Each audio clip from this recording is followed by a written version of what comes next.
welcome to News Channel 8. I'm Jerome Aegean. Tonight's top stories: Governor John DeJongh Jr. went to D.C. to meet with the folks that are handling the stimulus package and how that stimulus package will affect us here in the territory. One of the main reasons for my trip to Washington this week was the opportunity to meet with Celia Munoz, who President Obama has selected to head the Office of Intergovernmental Affairs. This is the office that has main contact with the territories, will have main contact with the U.S. Virgin Islands. This is outside any relationships that we have with the U.S. Department of Interior.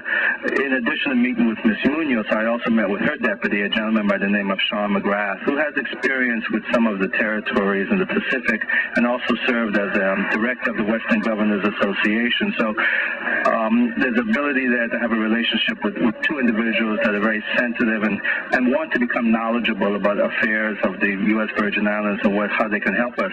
I took the opportunity to really brief them on several areas of importance overall.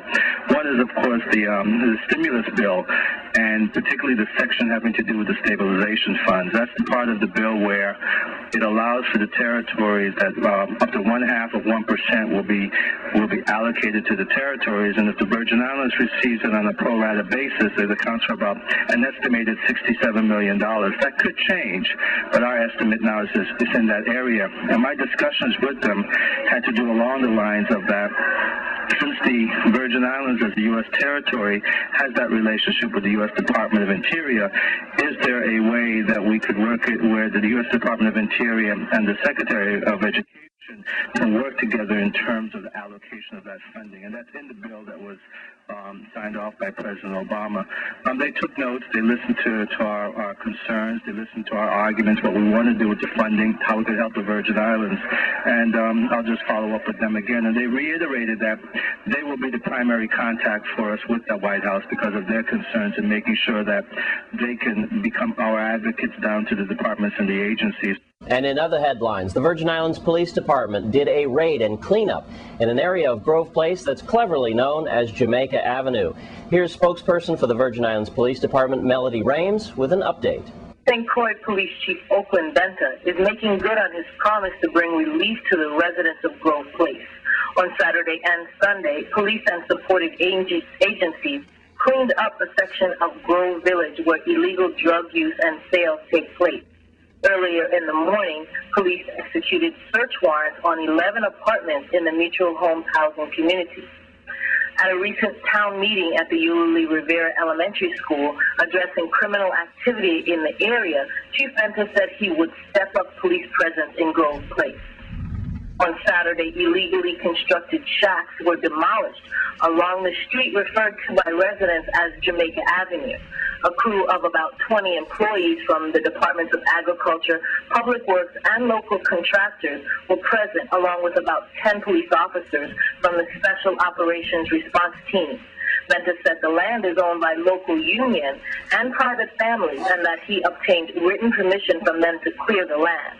As the bulldozers, payloader, and tractivator removed the structures and cleared the land, evidence of illegal activity was uncovered, including live marijuana plants and drug paraphernalia such as wrapping paper and plastic bags used in drug sales.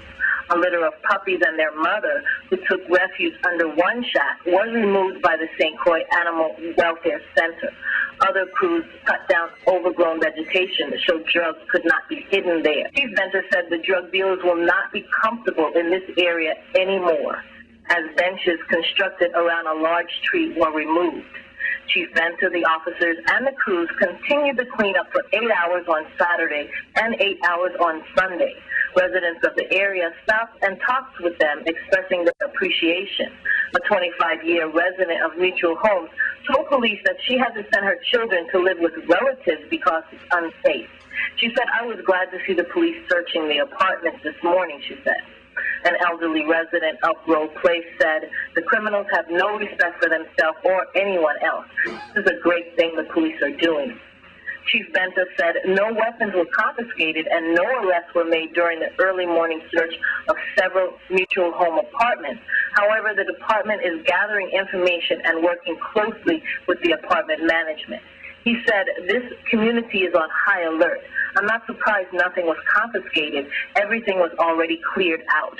The residents who are involved in criminal activity know we are serious. We said we're going to come, and we did. The chief added that the apartment management is planning additional security measures, and the department is working with them to ensure that only legitimate tenants are occupying the apartment. Chief Benta said the actions taken in Grove Place are part of an ongoing operation, and police presence will remain high in the area. And we turn now to St. Thomas, where Lee Carl investigates a murder that happened there over the weekend, as well as the crime blotter report. Well, over the weekend, it was a busy time for police. There was a shooting death in the eastern end of the island, and a car that caught fire after gunshots fired at the Kerwin Terrace area. First, let's take the incident with the car being set fire.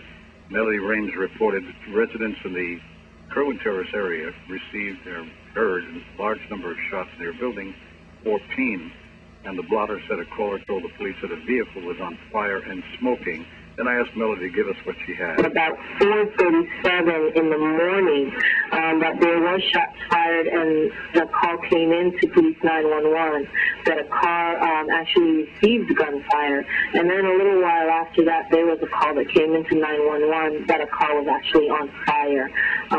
So emergency response was sent out to that call. Police are investigating the murder of a 35-year-old man. This happened in the eastern end of the island near the Splash and Dash car wash. Major crime detectives on St. Thomas are investigating the murder of a 35-year-old male that happened at about 10:15 p.m. Saturday, February 21st. The victim has been identified by family members as Charles Ham, a resident of St. Thomas. According to Chief of Police Rodney F. Gerard Sr., Ham arrived at his Anna's Retreat home, which is in the area of the Splash and Dash car wash, and after he exited his car, he was fatally shot by an unknown suspect or suspects. The major crime detectives are conducting interviews of persons in the residential area. However, no suspects have been identified so far. Police Commissioner James H. McCall is urging anyone with information to step forward. There is a $10,000 reward for information leading to the arrest of the suspects, McCall said.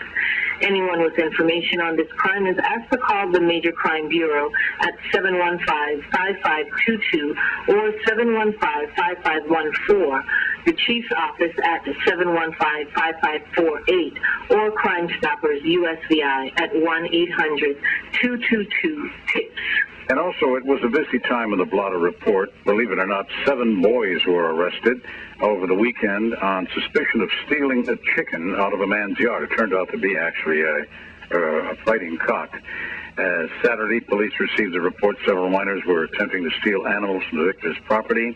Police dispatched their units and arrested 7 teenagers in less than an hour. The minors were from 13 to 16, all charged with grand larceny. They were released to their parents. Melody Rames said the birds that they were stealing were fighting cocks. No further information. 2 brothers arrested over the weekend, too, on charges they assaulted the wife of one of the men.